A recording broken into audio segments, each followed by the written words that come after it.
right, so get ready, because today we are going deep, deep into Love Republica. Okay. It's a poetry collection by Sunny Jetsun. Oh, yeah. And let me tell you, this stuff, it's Right. it's about as subtle as a brick to the face, really. Yeah. Just a heads up. Yeah. This one, it's not exactly for the easily offended. I can imagine. So, Sunny Jetsun, Yeah. this guy, he's like a walking contradiction. That's a good way to put it. He comes straight out of the 60s counterculture scene, right? Right. Traveled the hippie trail to India, the whole 9 yards. Yeah. And his poems, man, they're full of this, like free love, Yeah. psychedelic trips. Trippy stuff. But here's the thing. Okay. He's also a family man, Hmm. calls his daughter his greatest creation, actually. That's interesting. Yeah, and you can really feel this tension, you know, Oh, yeah. between like rebellion and responsibility. It comes through in his writing, for sure. Oh, yeah. Big time. Even just glancing at the titles, you know. Yeah. Pilot Baba, Right. Tandoori Clown Town, Uh-huh. Venice Wet Dream. Ooh, whoa. It's wild, man. Haha, wild is a good word for it. Like, he just took a bunch of psychedelic words, threw them at a dartboard, and called it a poem. That's Jetsun for you. And that's just scratching the surface. Right. We're talking full-blown surrealism here. Absolutely. Like Salvador Dali Okay. on acid. Whoa. He throws these bizarre images and thoughts at you, and you just got to wonder, Yeah.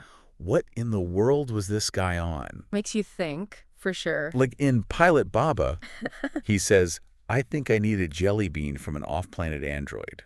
Oh, yeah, that one. I mean, what does that even mean? Right. It's pure surrealism. Textbook, really? He's not trying to make logical sense, you know? No, It's about evoking a feeling, a mood, Yeah. tapping into that subconscious, that dreamlike state where logic and reason, they just kind of Yeah. take a back. And for Jetsun, you know, that dream state, it's often fueled by some serious mind-altering substances. He certainly wasn't shy about that, was he? Not at all. No.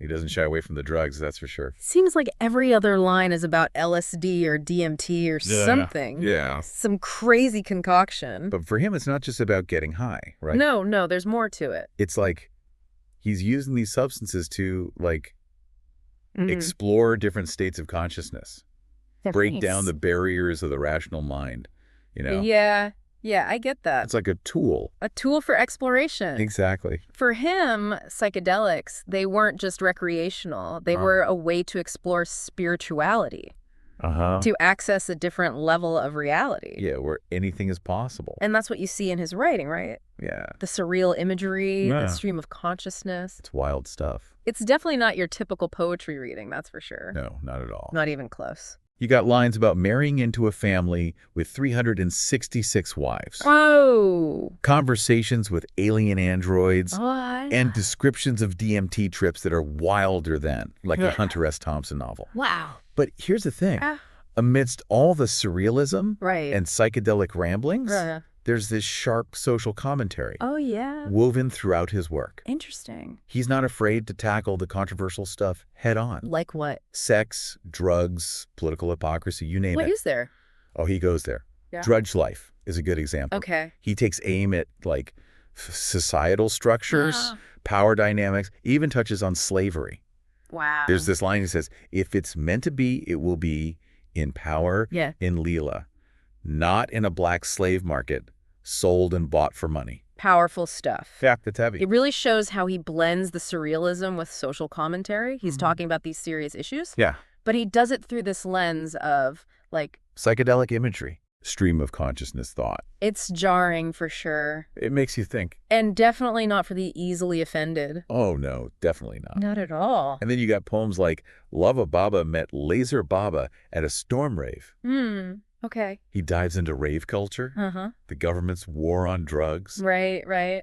He even questions who owns his right to life, liberty, the pursuance of happiness. He's not holding back. Nope. Not one bit. It's like he's throwing the Constitution back at the government and saying, hey, what about my right to get high and dance all night? I love it. He's definitely not afraid to challenge authority. You can say that again. Especially when it comes to, like, the establishment. He sees the hypocrisy, right? Oh, yeah. How the government criminalizes certain experiences while promoting others. Absolutely. And he's calling them out on it. Using his poetry as a weapon. Exactly. It's powerful stuff. It is. It really is. He's got balls, that's for sure. He certainly does. But for all his, rebellious ranting, yeah, there's also this deep respect for women. Oh. Yeah, and this fascination with the feminine divine. That's interesting. It comes through in his writing, too. I wouldn't have expected that. Yeah, it's one of the most fascinating things about Jetsun. Tell me more. He's a product of this time when free love and sexual liberation were at the forefront. Yeah, exactly. Yeah. But he never objectifies women. Interesting. He celebrates them, sees them as goddesses, sources of power and beauty. You find these lines all over his work. Yeah. Just dripping with this adoration. Give me an example. Like in Letting Go of the Yin Yang. Okay. He says, you are a goddess at that moment, smiling.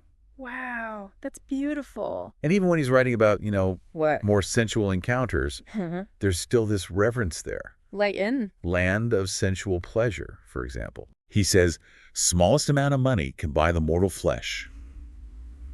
Crushing the fruit on her body and giving it to me. That's, It's provocative, right? It is, for sure.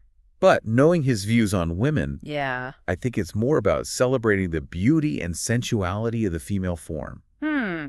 That makes sense. He's not trying to degrade. Degrade or exploit. Yeah. He's trying to elevate, to worship. That's a good point. And you can't forget those direct declarations of love for women. Oh, like in What Women Want program, where he just comes out and says, I love beautiful women. Straight to the point. He clearly appreciates women, not just physically, but spiritually too. He sees them as equals, partners in this exploration of life and consciousness. It's a fascinating juxtaposition. It is. You've got this rebel, this counterculture icon, who's also this hopeless romantic with a deep reverence for the feminine. Yeah, he has this whole other layer of complexity to his work. Definitely makes him more intriguing. Absolutely. So we've talked about the surrealism, the controversial themes, the love and respect for women. Yeah, it's a lot. It is. But I think it's time we each share a poem that really, hit us in the feels, Oh, yeah. What about you? Any piece that really stuck with you? There's so many. I bet. But one that really grabbed me was The Garden of Earthly Delights. There's this raw energy to it, this chaotic yet strangely harmonious blend of sex, spirituality, and social commentary. It's pure. One's a doozy. It is. It's like he took all the taboos of society, threw them in a blender with a handful of psychedelic mushrooms, and hit the liquefy button. I can picture it. He's not holding anything back. No, not at all. There's this line. Yeah. Naked nymphs frolic amidst the blooming cacti, their laughter echoing through the valley of forbidden desires. Wow. It's surreal, erotic, and a little bit dangerous. All at the same time. Exactly. Yeah. It's classic Jetsun. And he's definitely not afraid to bite the hand that feeds. No, he's not. Especially when it comes to organized religion. He goes after them. Oh, yeah. Like who? He takes aim at the Catholic Church in orgiastic centaurs. Okay. He talks about rolling out a Jesuit inquisition to keep them pure. Wow. It's like he's saying, hey, get your hypocritical noses out of my bedroom. He doesn't hold back. Not at all. He really doesn't. And he doesn't just target the church. No. He goes after the Knights Templar, too. Really? In ferocious crusaders. He calls them a bunch of murdering, sadistic, Luciferian bastards. Oh. Obsessed with war and empire. Yikes. Talk about not mincing words. He's a rebel through and through. He is. He sees these institutions as forces of control, trying to suppress freedom and expression. And he's fighting back, using his poetry as a weapon. Against the establishment. Exactly. It's interesting, though. What is? For all his rebellion and anger towards organized religion, there's still this strong spiritual current in his work. Absolutely. It's not about dogma or ritual for him. No, not at all. It's about experiencing the interconnectedness of everything. Right.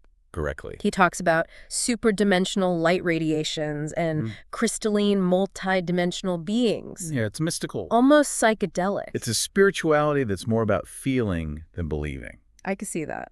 And it ties into his exploration of consciousness. Oh, yeah. He's using psychedelics, meditation, yoga, even tantric practices to break free from the limitations of the rational mind. To tap into a deeper level of awareness. Exactly. There are so many references to altered states of consciousness in his work. Oh, tons. Like in Funky Goddess Isis, he talks about DMT trip to telepathic dolphins and whales. Oh, yeah, that one's wild. It's clear he's searching for something more profound, something that transcends everyday reality. Like he's saying, screw the rules. I'm going to find my own way to connect with the divine. Uh-huh.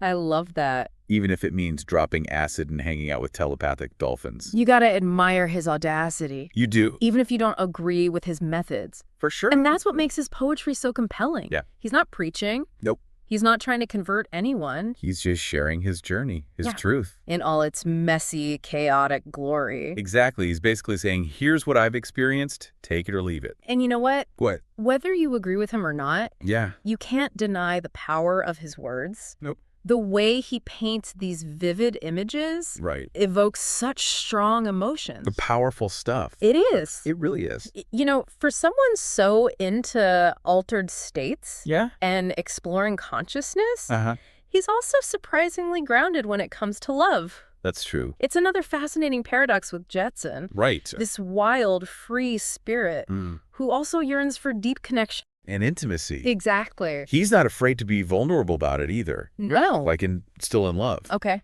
He talks about this longing. This desire to be touched deeply in his heart. It's a reminder that even the most rebellious souls, they still crave love and connection. They do. It's human nature. He even jokes about it in one poem. Oh, yeah. He asks, is there one to make a woman fall in love with you forever? Yeah. Do you want that? Of course I want that. So you have that, and I'll have that then. Okay. Haha. That's funny. It is funny, but also kind of heartbreaking. Yeah, I get that. You can hear the genuine desire beneath the humor. He's yearning for that soulmate, that one person who understands and accepts him completely. Flaws and all. Yeah. And it's not just romantic love. Yeah. He writes about love for humanity, for nature. Right. Even for the universe itself. No. Like in global backdrop. Okay. He asks, if they can turn us on to Coca-Cola, why not do it for love? Good question. It is. It really is. It cuts right to the heart of our messed up priorities. We're so good at marketing things. Why not channel that energy into something positive? Exactly. Something that benefits humanity. He's challenging us to rethink our values. To prioritize love and connection. Over material possessions. And superficial desires. Yeah. And he goes even deeper in Cultivation in the Brahmavihara Garden. Okay. He talks about having the highest feelings towards all beings. Highest life attaining inner-outer peace together. It's a beautiful vision. A world where love and compassion prevail. But he's not naive, you know. Right. He sees the darkness in the world, too. The violence, the greed, the suffering. He doesn't shy away from it. Not at all. He tackles it head on. War, poverty, injustice. It's all there. He lays it all out. Forcing us to confront the reality. Of the human experience. The good and the bad. But even amidst the darkness, there's this glimmer of hope. You think so? I do. I mean, how can there be hope with all that darkness? He believes in the power of love to heal. To transform. Create a better world. He's not giving up. Not at all. He's fighting for something better. Something more beautiful. And he's inviting us to join him. He's basically saying, hey, the world's a mess, but we don't have to accept it. We can choose love. We can choose compassion. We can create something better. And that's what makes Sunny Jetsun's poetry so powerful. It's a call to action. Yeah, a reminder that we're not just passive observers.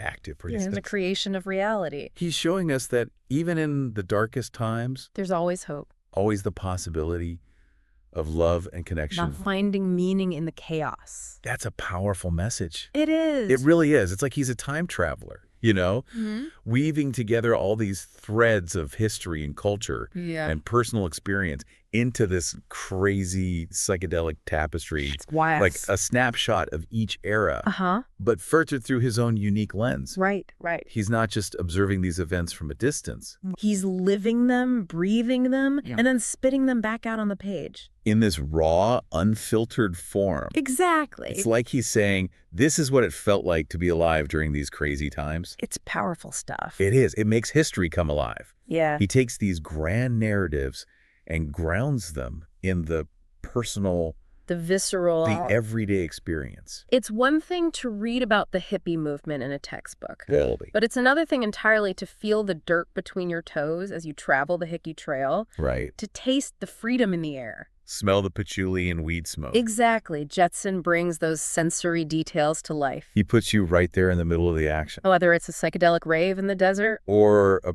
protest march against the war machine. He doesn't shy away from the darker aspects either. No, he doesn't. The disillusionment. The drug addiction. The violence that sometimes erupted. He's not romanticizing the past. No. He's showing it in all its complexity. The beauty and the ugliness. And that's what makes his work so relevant today. Even though he's writing about specific events from the past. Right. The themes he explores. Freedom, rebellion. The search for meaning. The struggle against oppression. Those are timeless, universal. We're still grappling with those same issues today. Maybe in different forms. But the core struggles remain the same. Jetsun's poetry offers a way to connect with those struggles. To see them through a different lens. To find inspiration. And maybe even a bit of solace. Knowing that we're not alone in these fights. He's a reminder that the human spirit is resilient. That even in the face of adversity, we can find ways to resist, to create, to find meaning and connection. His work is a testament to the power of art. To challenge, to provoke, to inspire. And ultimately, to help us make sense of this crazy world. And that's why, even decades later, his poetry still feels fresh. Relevant. And undeniably powerful. He's a voice that refuses to be silenced. A spirit that continues to burn bright. A reminder that the journey is just as important as the destination. So if you're ready to take a walk on the wild side, to challenge your assumptions, to dive headfirst into a world where anything is possible, I highly recommend picking up 43 Love Republica. Just be prepared for a bumpy ride. It's not always pretty, but it's always real, raw, and unapologetically honest. And that's what makes it so damn good. And with that, we'll wrap up our deep dive into the mind of Sunny Jetsun. We hope you enjoyed the journey. Until next time, keep exploring. Keep questioning. And keep those minds open. You know, it's really striking how much he captures the spirit of his times, you know. He's like a time traveler or something, weaving together these threads of history and culture and his own experiences. Right. It's all in this wild psychedelic tapestry he creates. You see it in his poems about the hippie trail, the rave scene, even the 2008 financial crisis. Oh, yeah. It's like he took a snapshot of each era. Yeah. Filtered it through this, like, totally unique lens. And he wasn't just observing these things from a distance either. No. He was living them, breathing them. Yeah. And then he spits it all out on the page. In this raw, unfiltered way. It's like he's saying, look, this is what it felt like to be alive back then. During those crazy times. Exactly. And by doing that, he makes history come alive, you know? If you really feel it. He takes these big historical narratives and grounds them in personal experience. The visceral, the everyday stuff. It's one thing to read about the hippie movement in some textbook. Oh, totally. But it's totally different to, like, feel the dirt between your toes as you travel the hippie trail. Right, to taste that freedom. To smell the patchouli and the weed smoke. The Jetsun. He brings those sensory details to life, man. He puts you right there in the middle of it all. A psychedelic rave in the desert, a protest march. It doesn't matter, you're there.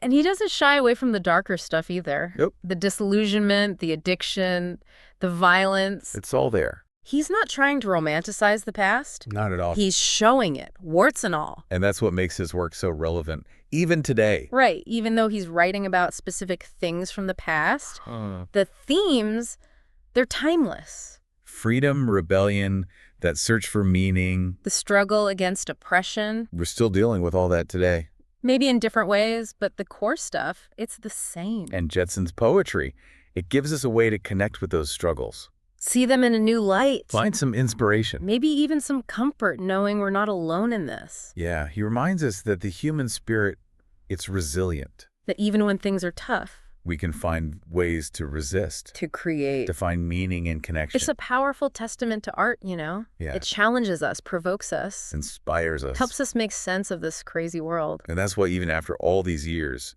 Sunny Jetsun's poetry still feels so fresh. So relevant. So powerful. His is a voice that just won't be silenced. A spirit that keeps burning bright. And he reminds us that the journey itself is just as important as the destination. So if you're ready for a wild ride, to challenge everything you think you know, to dive headfirst into a world of pure possibility, then I highly recommend checking out 43 Love Republica. Just be ready, it's going to be a bumpy ride. It's not always pretty. But it's real. Raw. And brutally honest. And that's what makes it so damn good. Well, that about wraps up our deep dive into the mind of Sunny Jetsun. We hope you enjoyed hanging out with us. Yeah, and until next time. Keep exploring, keep questioning. And keep those minds open.